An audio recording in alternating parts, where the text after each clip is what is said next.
Jadi sabda atau ajaran itu mengubah diri kita, berdiam dalam diri kita. Mm-mm. Itu namanya rema. Mm. Kalau logos itu apa? Logos itu pikiran, perkataan. Kalau grape itu tulisan. Nah, Jadi berarti Alkitab, gerape yang melintas menjadi rema gitu ya. grape itu kan tulisan. Tulisan itu Mm. ketika dibaca, maka kita mendapat inspirasi, mendapatkan ilham. Ya. Itulah yang disebut rema. Nah, betul itu. Nah, ya. Gerape yang pernah Alkitab, dibaca iya. melintas kemudian menjadi rema, mengubah orang itu, menyelesaikan permasalahannya. Oke, oke. Itu Nah, pas itu. itu yang kadang makanya jadi sulit kalau dengan saudara kita Muslim. Karena pemahaman tentang firman itu memang sangat beda ya. Kenapa nggak pakai perkataan Allah aja? Kok firman Karena Allah? Yesus berfirman, masalahnya firmanku. Ya, Pak Erben ya. Yesus berkata firmanku. Barang siapa yang menuruti Masalah firmanku gitu. Jadi Yesus berfirman. nggak nggak masalahnya bang. Masalahnya di teks original itu nggak ada firman. Kata-kata firman itu cuma ada di Al-Quran. Masalahnya Ya, itu. pakai terjemahan lah. Ya Jangan kalau jangan terpaku sama terjemahan. Kan Loh, kok Alkitab itu firman terjemahan? pakai Emang pakai firman itu budaya, bahasa? enggak, maksudnya pakai budaya jadi Arab gini yang gini. memang sudah di Indonesia. Jadi kata firman itu kan itu memang diadopsi dari bahasa lain ya. Itu bukan bahasa Yunani.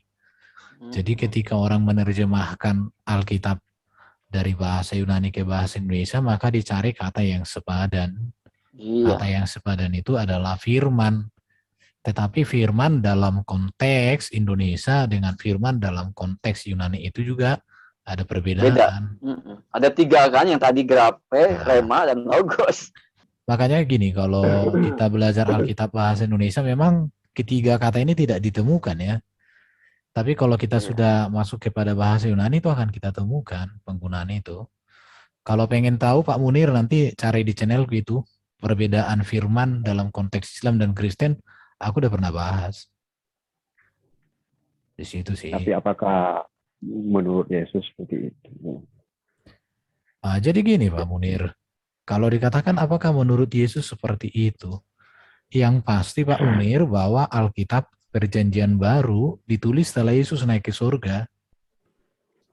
Dan tulisan itu dituliskan para rasul itu untuk memperkenalkan, untuk memberitakan siapa Yesus itu. Jadi bukan Yesus yang mendiktekan para murid, ini firman, ini rema, ini logos, enggak. Jadi di sini Pak Munir artinya gini, kalau kita mau mempelajari sebuah data, maka kita harus mempelajari data itu pada saat data itu dibuat juga.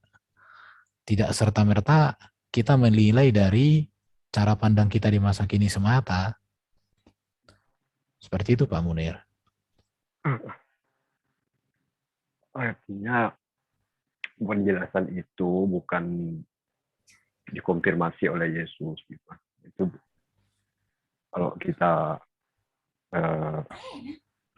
lihat apakah Yesus sependapat dengan penjelasan itu kan nggak tahu kita kan. Jadi Itu makanya saya sudah katakan tadi sama Pak Munir bahwa Alkitab ditulis setelah Yesus naik ke surga dan Alkitab itu ditulis untuk menggenapi perintah Yesus supaya murid-murid memberitakan Injil. Jadi Alkitab itu ditulis kepentingan untuk memberitakan Yesus itu kepada semua orang.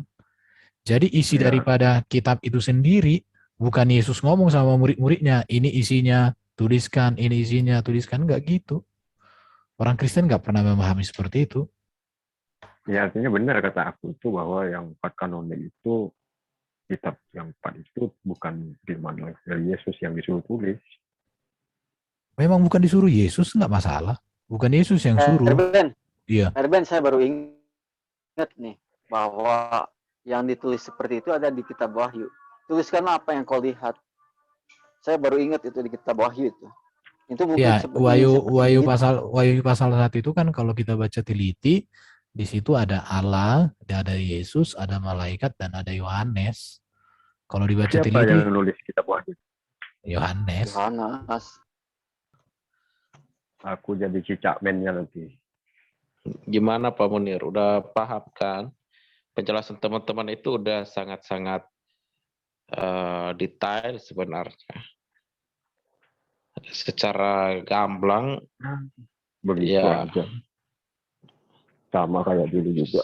lebih, iya sebenarnya gampang dipahami. Gitu. Bang. Mbak, aku nanya apa lagi nih? Pak Munir, menurut Pak Hmm? Munir itu kriteria firman Tuhan itu bagaimana? Kriteria firman Tuhan itu pertama dijelaskan bahwa kitab ini benar-benar dari Tuhanmu, dari Allah gitu kan. Itu nomor satu. Mengklaim gitu. Wajib kita imani. Gitu. Di kitab itu sendiri mengatakan demikian gitu ya? Harus Nah, lewat kitab itu. Oke, Kalau di wajib. kitab perjanjian lama sangat banyak Pak Munir Tuhan berfirman. Nah, itu terpenuhi kriterianya.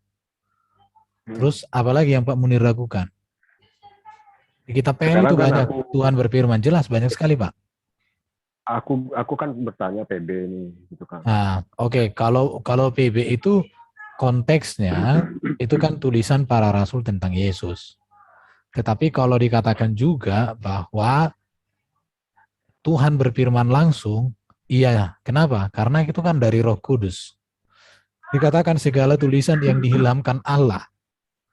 Jadi penulisannya itu berdasarkan ilham dari Roh Kudus, Pak Munir. Tapi gini Bang, aku bukan mengklaim ya tadi itu ya, bahwa aku bilang bahwa, tapi itu kan perkataan Lukas sendiri bahwa hasil menurut yang aku teliti itu kan bukan perkataan aku.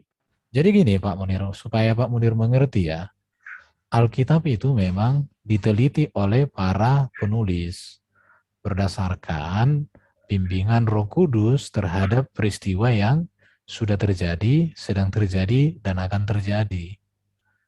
Jadi itu bukan dikarang ya, bukan dikarang.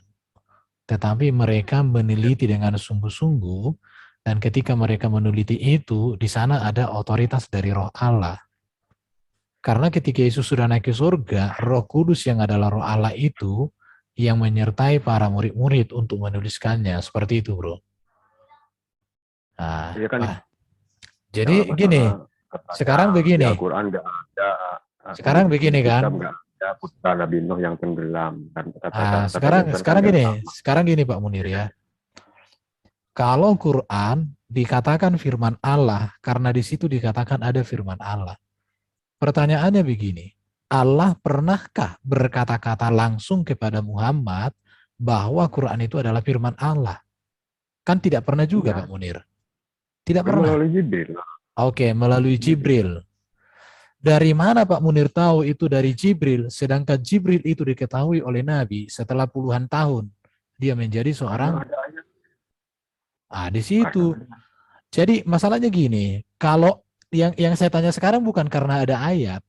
Bagaimana Pak Munir percaya kepada ayat itu, tetapi ayat itu sendiri tidak bisa dipercaya. Kenapa?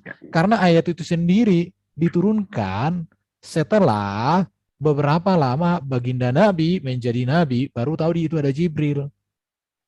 Iya, surat Al-Tarim dan Al-Baqarah. Jadi udah 12 tahun itu, baru ada nama. Oke.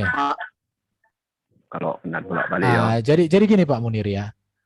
Kalau benar bolak-balik. Kalau sebentar.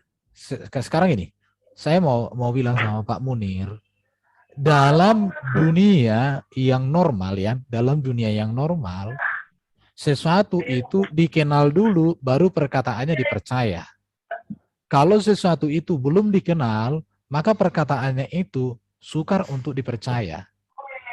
Tetapi di dalam keyakinannya Pak Munir, baru diketahui itu Jibril setelah puluhan tahun Pak Munir. Itu persoalannya. Tapi kalau 12 tahun Pak, 12 tahun. Iya, 12 tahun setelah dia menjadi Nabi, baru itu diketahui dari Jibril. Selama 10 tahun itu. Iya. Baginda Nabi kan menjadi Nabi kan usia 40 tahun. Dia mendapatkan wahyu dari tidak tahu. Kemudian setelah puluhan tahun baru ketahuan itu dari Jibril.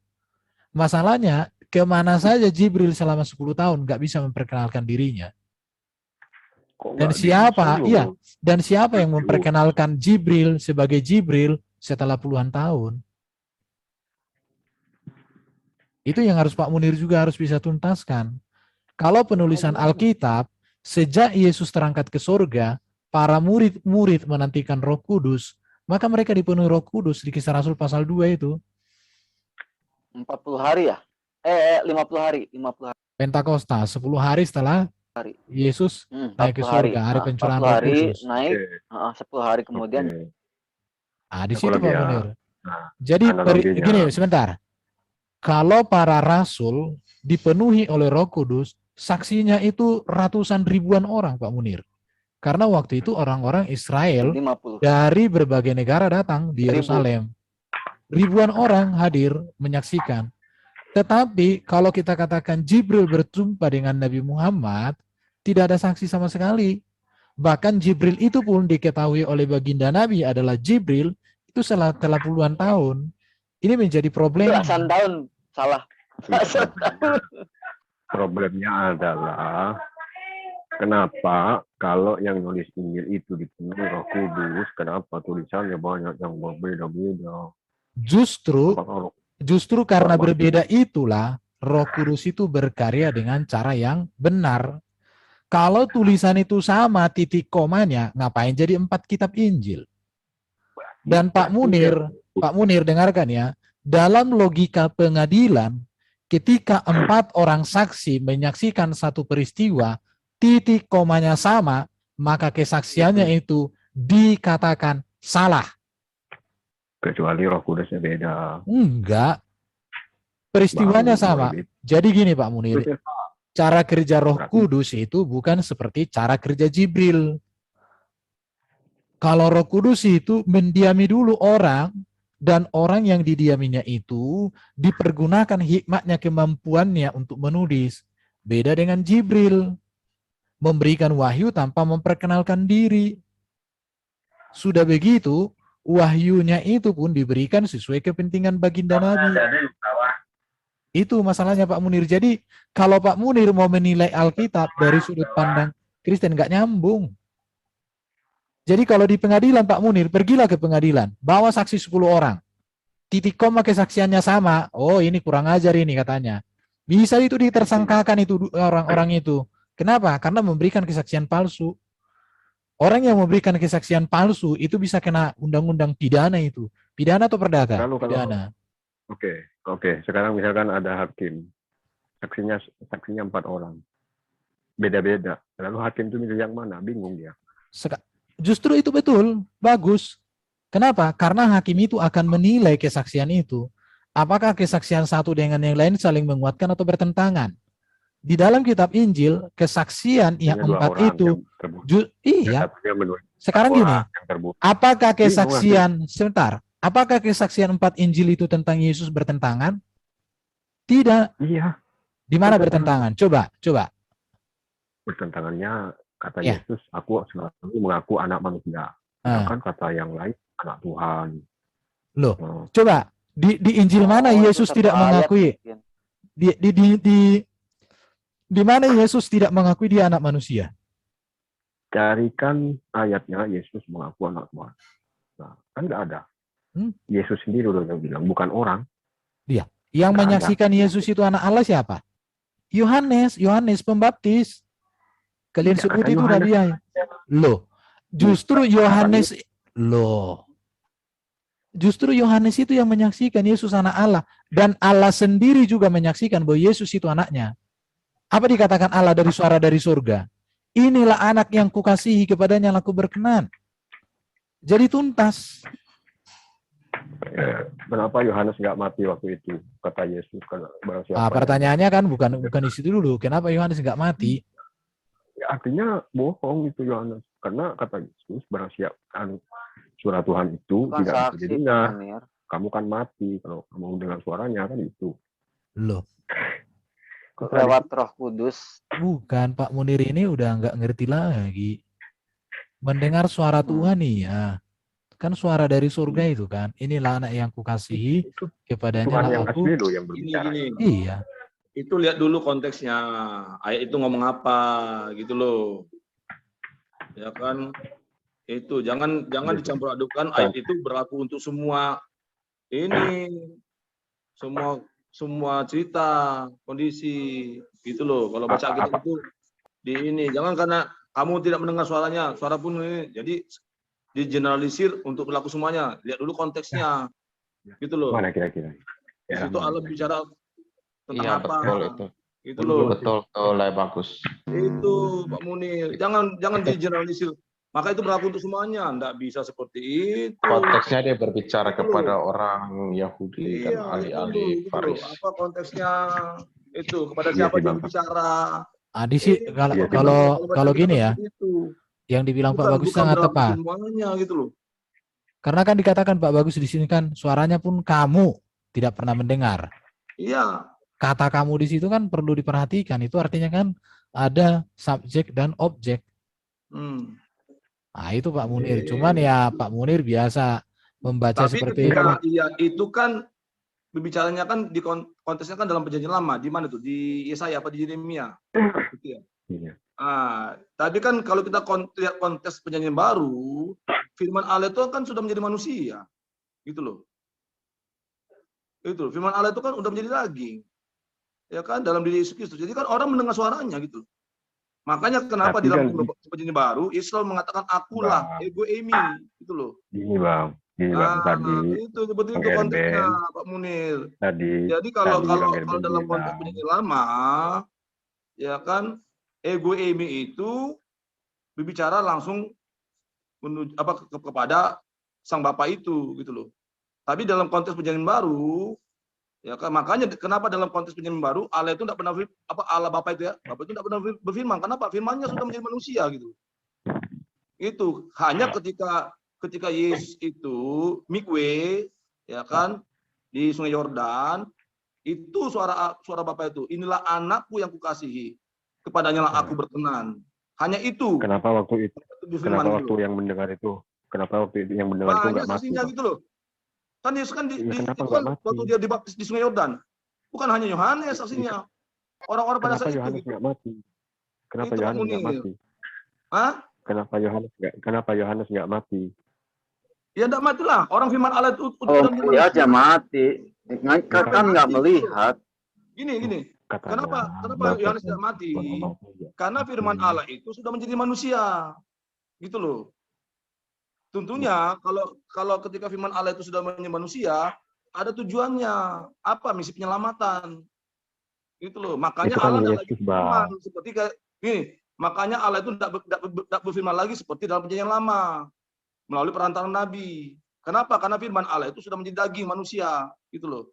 Makanya kenapa perhatikan Pak Munir, perhatikan dalam keempat kitab Injil. Kenapa setiap kali Yesus berkata akulah ego emi. Ya kan firmanku. Dia tidak mengatakan firman Bapakku, tidak, firmanku. Gitu loh. Beda konteksnya dengan perjanjian lama. Itu loh, itu aja dari saya. Oh ya, Musa ini juga pernah melihat loh. Musa itu pernah dekat dengan Elohim ya. Ketika melihat kemuliaannya. Aku akan menudungi engkau dan melewatkan segenap kegemilanganku di depan engkau. Setelah itu engkau akan melihat punggungku. Bayangkan itu melihat loh, tapi nggak mati kan? Gimana? Yakub saja, Yakub. Iya kan, berarti kan mendengar pun nggak akan mati. Tunggu dulu. Kecuali berhadapan langsung ya, seperti Musa gitu kan. Tuhan sudah berkata, tidak ada seorang pun yang akan tahan melihat wajahku. Tetapi aku akan menudungi engkau, dan kamu hanya akan boleh melihat punggungku. Punggung dan suara kan hampir sama. Suara kan hampir sama, jadi nggak akan membunuh gitu. Ya, Pak Jason, gini aja. Yakub saja bertemu dengan Malak Yahweh, dia tidak mati. Gitu loh. Iya. Kalau dia bergulat dengan Malak Yahweh itu loh. Makanya sendi pangkal paha Yakub itu dipukul, gitu loh. Itu udah mati loh. Padahal dia bertemu dengan Malak Yahweh loh. Nah, itu jadi mungkin harus dijelaskan juga Pak Bagus. Konteksnya gitu Pak Munir. Konteksnya harus dijelaskan mungkin Pak Bagus. Itu berfirman, ya kan seperti tadi, Ya, itu lihat dulu konteksnya. Kenapa dia bicara itu apa? Tujuannya apa? Gitu loh. Itu aja saya.